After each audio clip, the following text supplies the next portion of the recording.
വിശുദ്ധ ലൂക്കായുടെ സുവിശേഷം 20-ാം അധ്യായം. യേശുവിൻ്റെ അധികാരം. ഒരു ദിവസം അവൻ ദേവാലയത്തിൽ ജനങ്ങളെ പഠിപ്പിക്കുകയും സുവിശേഷം പ്രസംഗിക്കുകയും ചെയ്തുകൊണ്ടിരിക്കുമ്പോൾ പുരോഹിത പ്രമുഖന്മാരും നിയമജ്ഞരും ജനപ്രമാണിയോടുകൂടെ അവൻ്റെ അടുത്തേക്ക് വന്നു. അവർ അവനോട് പറഞ്ഞു, എന്തധികാരത്താലാണ് നീ ഇതൊക്കെ ചെയ്യുന്നത്? അഥവാ നിനക്ക് ഈ അധികാരം നൽകിയതാരാണ് എന്ന് ഞങ്ങളോട് പറയുക. അവൻ മറുപടി പറഞ്ഞു, ഞാനും നിങ്ങളോട് ഒന്ന് ചോദിക്കട്ടെ, ഉത്തരം പറയുവിൻ. യോഹന്നാൻ്റെ ജ്ഞാനസ്നാനം സ്വർഗത്തിൽ നിന്നോ മനുഷ്യരിൽ നിന്നോ? അവർ പരസ്പരം ആലോചിച്ചു.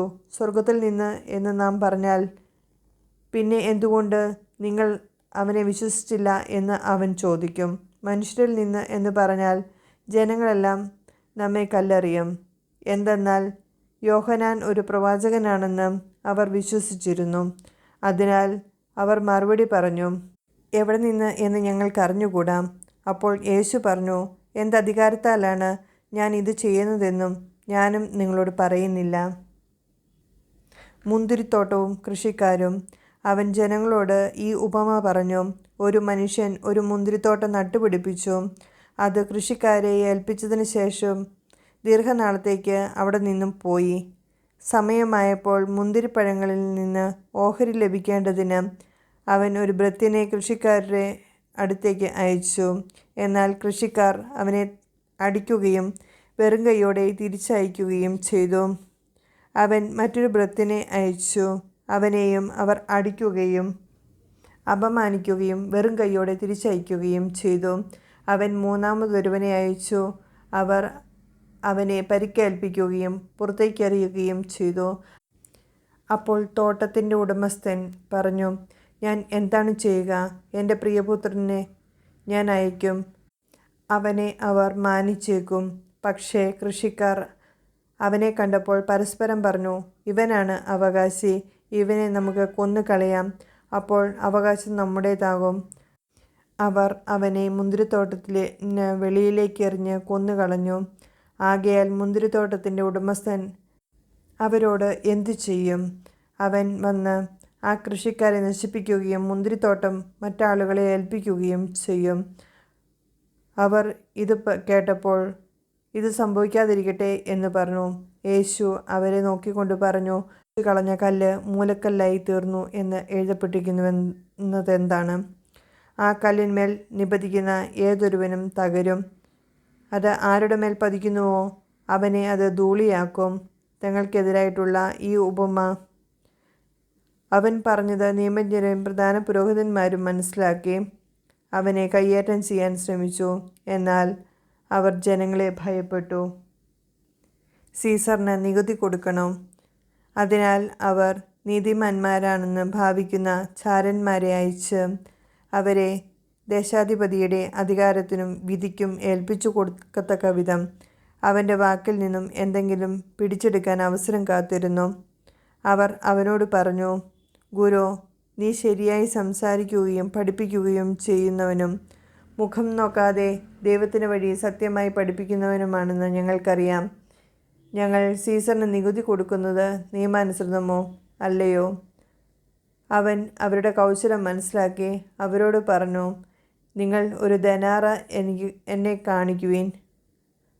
ആരുടെ രൂപവും ലിഖിതവുമാണ് ഇതിലുള്ളത്? സീസറിൻ്റേത് എന്ന് അവർ പറഞ്ഞു.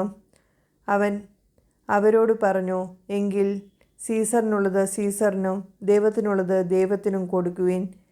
ജനങ്ങളുടെ മധ്യത്തിൽ വെച്ച് അവൻ്റെ വാക്കിൽ കുടുക്കുവാൻ അവർക്ക് സാധിച്ചില്ല. അവൻ്റെ മറുപടിയിൽ ആശ്ചര്യപ്പെട്ട് അവർ മൗനം അവലംബിച്ചു. പുനരുത്ഥാനത്തെക്കുറിച്ച് വിവാദം. പുനരുത്ഥാനം നിഷേധിക്കുന്ന സദുക്കായരിൽ ചിലർ അവനെ സമീപിച്ച് ചോദിച്ചു, ഗുരു, ഒരാളുടെ വിവാഹിതനായ സഹോദരൻ സന്താനമില്ലാതെ മരിച്ചാൽ അവൻ ആ സഹോദരൻ്റെ വിധവയെ സ്വീകരിച്ച് അവന് വേണ്ടി സന്താനങ്ങളെ ഉൽപ്പാദിപ്പിക്കണമെന്ന് മോശ കൽപ്പിച്ചിട്ടുണ്ട്. ഒരിടത്ത് 7 സഹോദരന്മാർ ഉണ്ടായിരുന്നു. ഒന്നാമൻ ഒരുവളെ വിവാഹം ചെയ്തു. അവൻ സന്താനമില്ലാതെ മരിച്ചു. അനന്തരം രണ്ടാമനും പിന്നെ മൂന്നാമനും അവളെ ഭാര്യയായി സ്വീകരിച്ചു. അങ്ങനെ 7 പേരും സന്താനമില്ലാതെ മരിച്ചു. അവസാനം ആ സ്ത്രീയും മരിച്ചു. പുനരുത്ഥാനത്തിൽ അവൾ അവരിൽ ആരുടെ ഭാര്യയായിരിക്കും? അവൾ 7 പേരുടെയും ഭാര്യയായിരുന്നല്ലോ. യേശു അവരോട് പറഞ്ഞു, ഈ യുഗത്തിൻ്റെ സന്താനങ്ങൾ വിവാഹം ചെയ്യുകയും ചെയ്തു കൊടുക്കുകയും ചെയ്യുന്നു. എന്നാൽ വരാനിരിക്കുന്ന യുഗത്തെ പ്രാപിക്കുന്നതിനും മരിച്ചവരിൽ നിന്ന് ഉയർക്കുന്നതിനും യോഗ്യരായവർ വിവാഹം ചെയ്യുകയോ ചെയ്തു കൊടുക്കുകയോ ഇല്ല.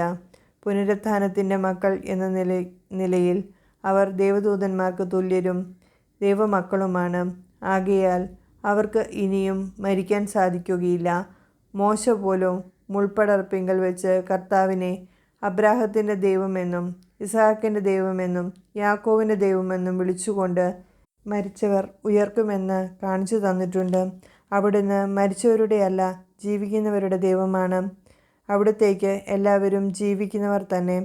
നിയമജ്ഞരിൽ ചിലർ, ഗുരു, നീ ശരിയായി സംസാരിക്കുന്നു എന്ന് പറഞ്ഞു. അവനോട് എന്തെങ്കിലും ചോദിക്കാൻ പിന്നീട് അവർ മുതിർന്നില്ല. ക്രിസ്തു ദാവീദിൻ്റെ പുത്രൻ. അപ്പോൾ അവൻ അവരോട് ചോദിച്ചു, ക്രിസ്തു ദാവീദിൻ്റെ പുത്രനാണ് എന്ന് പറയാൻ എങ്ങനെ കഴിയും?